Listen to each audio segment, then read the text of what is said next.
feel like I'm going to start calling this segment, Is It Really Worth It? Is this booga really worth it? Um, let's read this together. My husband 30M wants to go on a trip to have one last fun night before we try for kids, saying my past wrongs is the reason. What do I 29F do? Let's find out. Also, hey, for those of you who are new here, my name is Shayna. I'm a journalist. I talk a lot about decentering men, child-free living. If any of that sounds like a vibe, please like, share, and subscribe. If you are interested in starting your freelancing journey, I am going to be working on a masterclass to help you begin to get paid for your writing in money, not exposure, because that don't pay the bills. So if you're interested in that, please go to my bio, email me, or DM me your email address. That way I can put you onto the mailing list. If you would like to give me a little gift, there's a way to do that in the description. All right. Now let's keep it pushing. Husband, 30M, and I, 29, female, have been together since high school. A year into the relationship, I regrettably cheated. I was stupid and regretted the whole thing, so I told my now husband, boyfriend at the time, the day right after. Now, I'm not saying that me coming out clean makes things easier or better. It didn't. I begged him to forgive me and to stay. For half a year, we were not together. After 6 months, we decided to restart our relationship. It took a lot of work and was definitely hard getting through the first few years. But after we healed years later, we got happily married. It seems like you did not heal. Maybe you healed. It don't sound like he healed. Okay, we're moving on. Now we are 6 years married and planning to try for a kid next year. That sounds like a terrible decision, especially considering what just happened in the election. Sounds. But anyway, we're keeping it pushing. After a terrible ordeal at the start of our dating relationship, we have figured out how to communicate with each other and have built trust. So I don't know if this is because we have such great communication that he expressed this to me. I can promise you it's not. Before we have a kid, he wants to go on a trip to have one fun night. Remind you, he said something a bit more vulgar, but we have potty mouths naturally. He used my former mistake as his reason for this, that he in some way deserves it. I'm gonna keep reading, but I do just want to say that that man has been holding this against you for at least 10 years. He has been waiting to cheat on you for at least 10 years. That's crazy. And you want to have kids with him? That's crazy. Okay. Before we have a kid, he wants to go on a, oh, nope, I already did that. Now I just stood at the sink doing the dishes, speechless. Like, where did all of my good communication go in that moment? Because I have no idea how to tell him how much I hated that idea. Good communication, that man said he wants to cheat on you and he wants you to co-sign it. There's no good way to communicate your way out of that. You start fighting. Okay, obviously I'm desperately in love with this man and he has been everything to me. He's been waiting to sabotage this relationship. But anyway, telling me to leave him right off the bat is not advice. Okay, then stay with him. Telling me to get what I deserve is not advice. No. I mean, if you want to stay with him, then like that is what you deserve. Go for what you know, girl. Okay, I need help or courage both to speak to him about this matter. How do I approach it? How do I say I don't like it? How do I say no?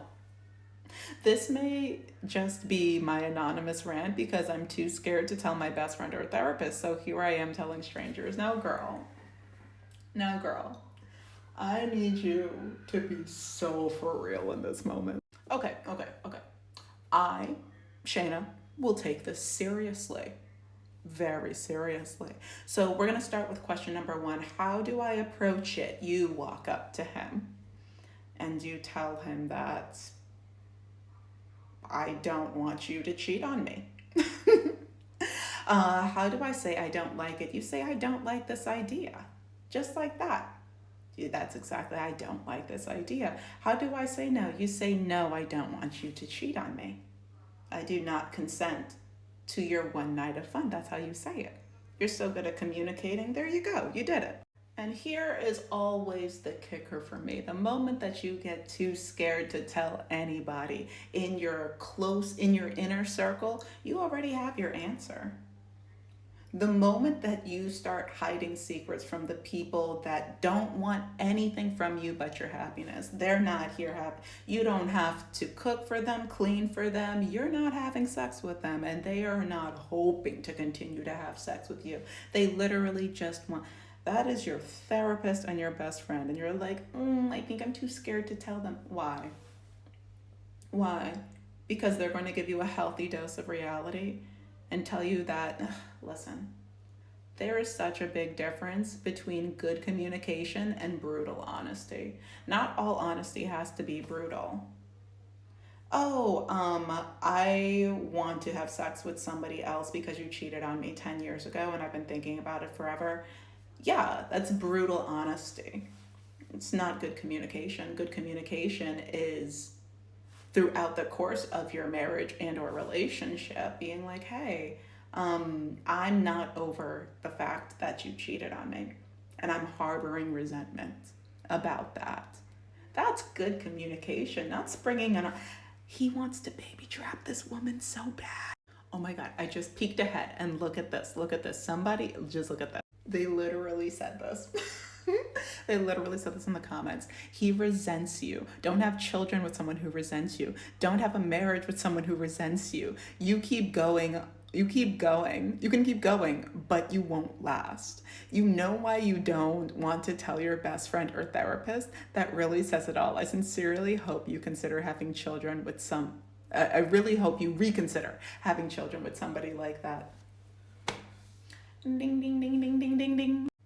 This woman and so many women like this are literally in bed with the enemy. Literally in bed. That man is your op.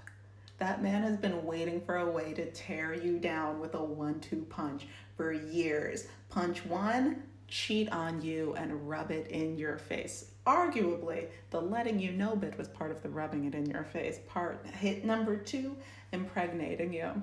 Because first, he lets you know exactly what he thinks of you. And then second, you got pregnant anyway. And arguably, if you have a good therapist, that's what they're going to tell you too. But a lot of these, and this do sound like a white lady.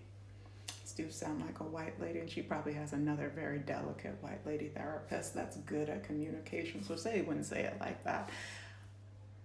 Whenever I decide to get back into therapy, I need a therapist that's going to talk to me like me.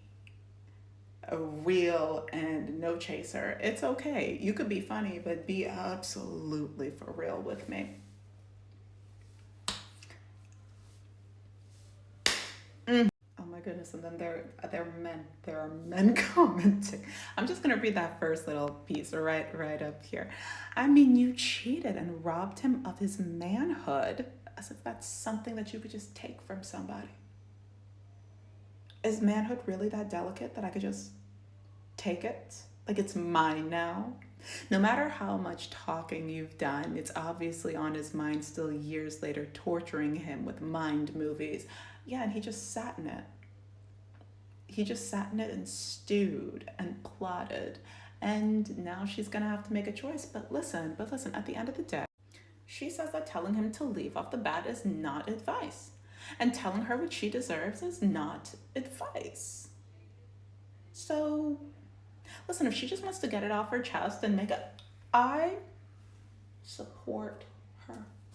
Whatever she wants to do, she is allowed to do. I'm allowed to have all my thoughts and I'm gonna share them with you, but I support her right to do what feels most aligned with who she experienced. I'm gonna go. Leave your thoughts in the comments. Bye.